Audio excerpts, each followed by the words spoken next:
So, Andre Iguodala and Evan Turner are really good friends. They have a podcast together called the Point Forward Podcast. If you haven't checked it out, go check it out. They go beyond sports with their podcast. They've invited, financial gurus and financial advisors on their show to talk money and talk finances. And Iguodala is a very money savvy person. So the podcast is good, and I like people that are honest.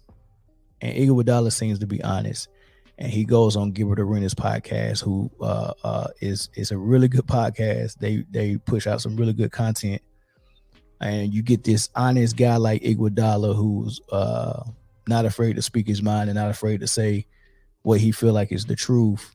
Along with Evan Turner on this podcast with Gilbert Arenas, and his panel are very raw, right?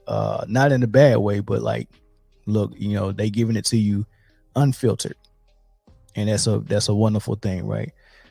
So I listened to that podcast, man, and with so many gems and so many nuggets dropped by Iguodala and Evan Turner, and of course Gilbert Arenas as well.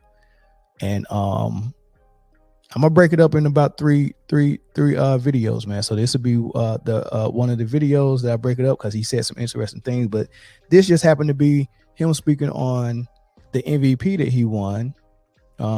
And of course you can see from the thumbnail if you're watching this video, the MVP he won that everyone feels like maybe Steph should have got. A lot of people also think Iguodala deserved it, but there's also some people who feel like Iguodala didn't deserve it because of what his average was and what LeBron's average was and whatever the case may be. So let's hear what Iguodala had to say about it.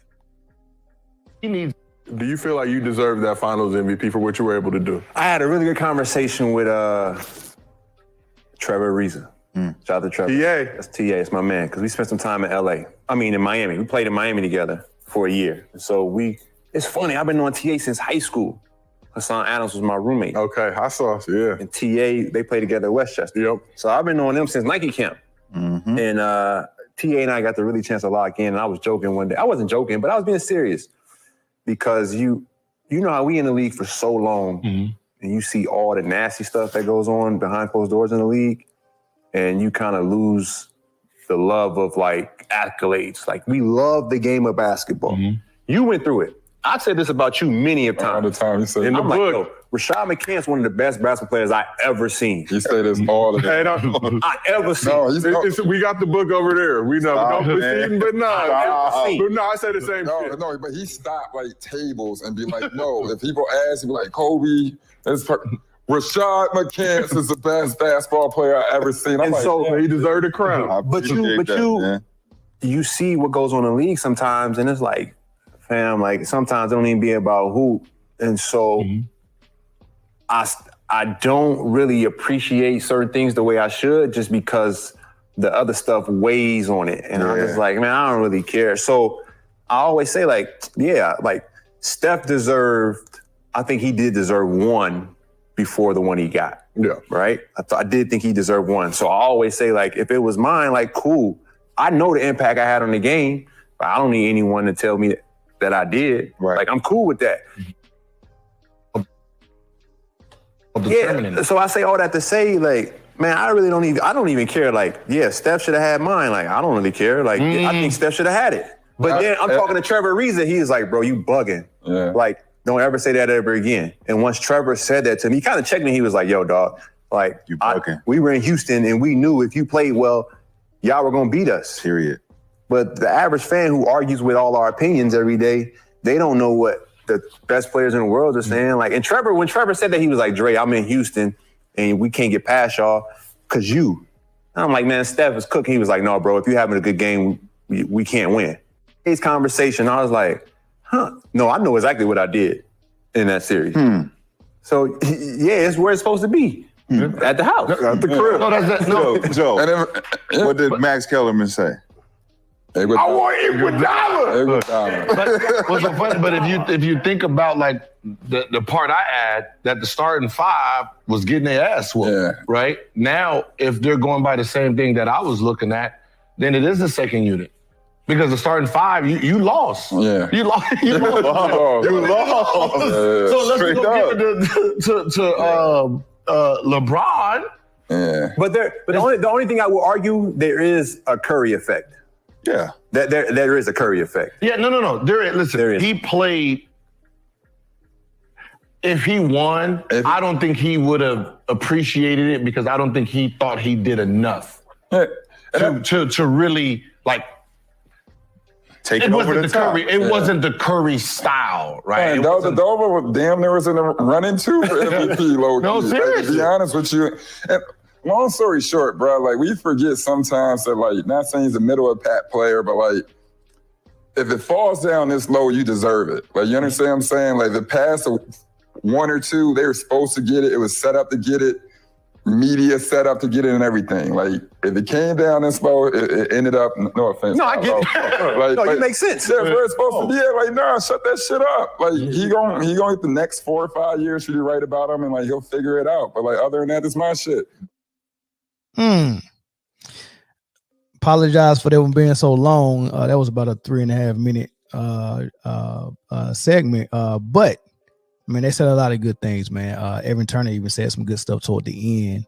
But look, man, if it falls down this low, like seriously, if you win a championship and the voters are looking at it and they're saying the number 1 guy, the number 2 guy, not even the number 3 guy, actually was the biggest catalyst for why they pulled this thing out, and they got to go to a guy that was coming off the bench and Iguodala, then the number 1, 2, or number 3 guy didn't earn it. Like, you know, you gotta go take it. You get what I'm saying? Like, you know how much, like even in boxing, when you fighting the champ, you can't have a draw with the champ and expect the decision to go your way. You got to actually beat the champ, make it obvious. So what Evan Turner was saying is Steph Curry went into that finals already with all the advantages going his way on being able to get that MVP. All he had to do go out there and perform like one, and he didn't. Now, when you look at his numbers and you Google his numbers right now, will his numbers look like he earned it over Iguodala? Sure, on the surface. Sure, on the surface. So on the surface, what you'll see is Steph averaged 26 points. He averaged about 6 assists and about 5 rebounds. And you be like, all right, man, that's MVP stuff. And then you look at Iguodala, and he averaged about 16 points, about 6 rebounds, and about 4 or 5 assists. And you're thinking like, man, why the heck did Iguodala get MVP again? Well, when you go below the surface, you notice that Steph's average that season was about 24 points. 24 points. So, you know, Shaquille O'Neal on TNT, when he talked about playoff performances and what the old heads told him when he was in LA, they said, whatever your average is during the season, if you're the number 1 player for your team or even the number 2 player, your average got to go up 5 or 6 points, you know, in the playoffs. Like, you got to up it. And that's why when Shaq got in the playoffs, man, he was averaging 35, 36 a game, right? Kobe was averaging 32. Like, they upped their game. This is what they're telling them in LA, right? Steph went from 24 to 26 points. He upped his game 2 points, right? His assists went down. His rebounds went down. So he went down in assists and rebounds. They needed those. They what he gave them in the regular season, they needed at least that. He couldn't get them what he gave them in the regular season. He dropped in assists, dropped in rebounds, and went up 2 points in his points a game. On the other hand, Iguodala was averaging about 6 points in the regular season, right?